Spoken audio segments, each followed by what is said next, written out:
Welcome to today's teachable moment.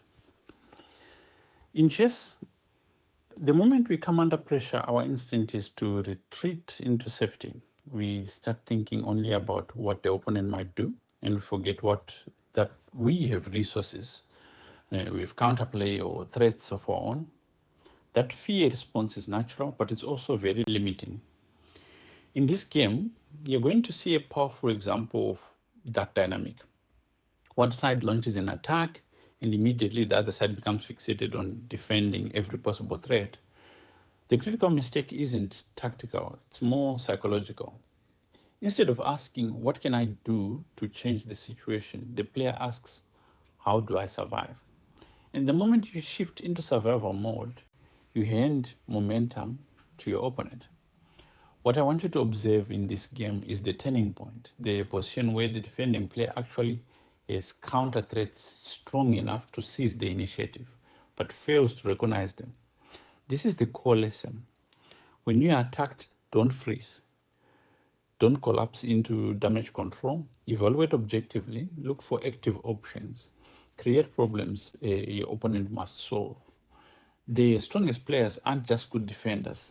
They're good at staying calm under fire, identifying their own opportunities and turning defense into initiative. So let's break down this position. Now, the white king is in check, and in the game, he played king to f1, survival mode. His thought was, my rook is under attack. If I go to g1, my opponent wins the rook. And if I go to f3, my opponent wins the rook.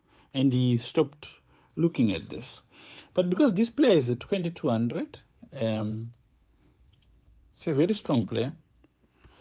I think he did see king f3 and realized that, okay, if black were to play queen here, then definitely this is just winning for white now.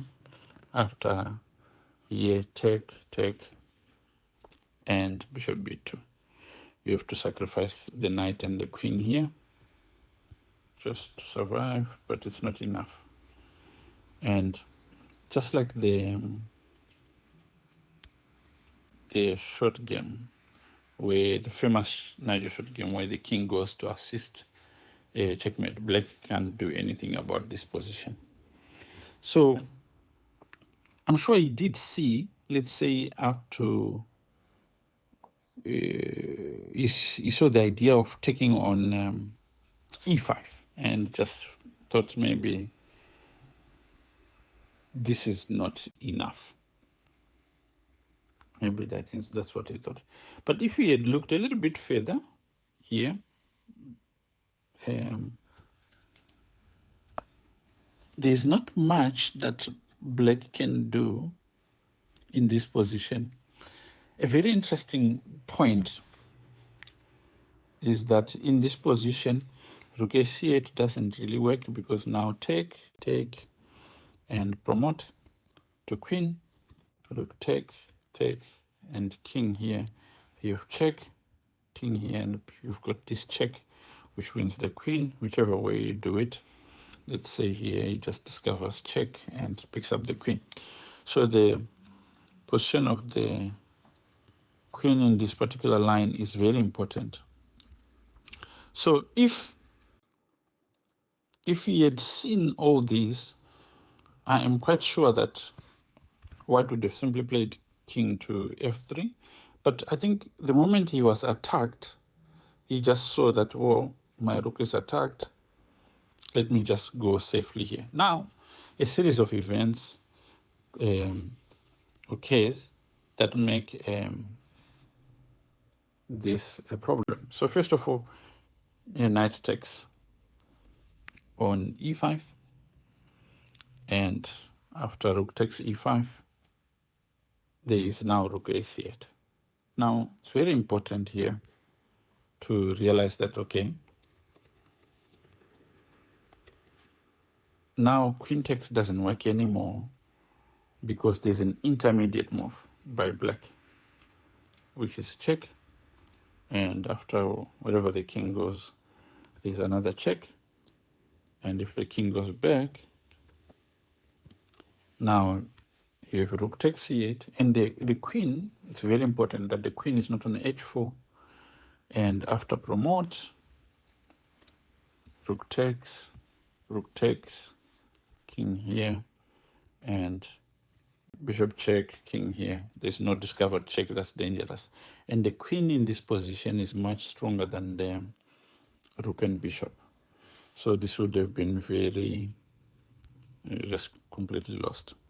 So because of this small detail,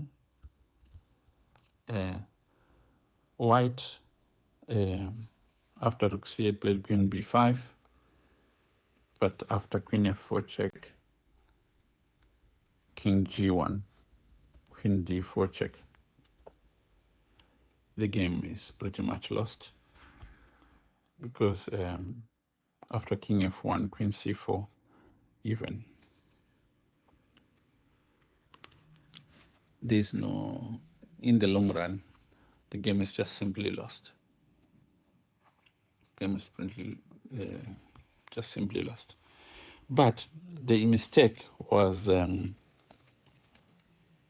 that instead of thinking more proactively, at the critical moment, white just reverted to natural safety, and that cost him the game.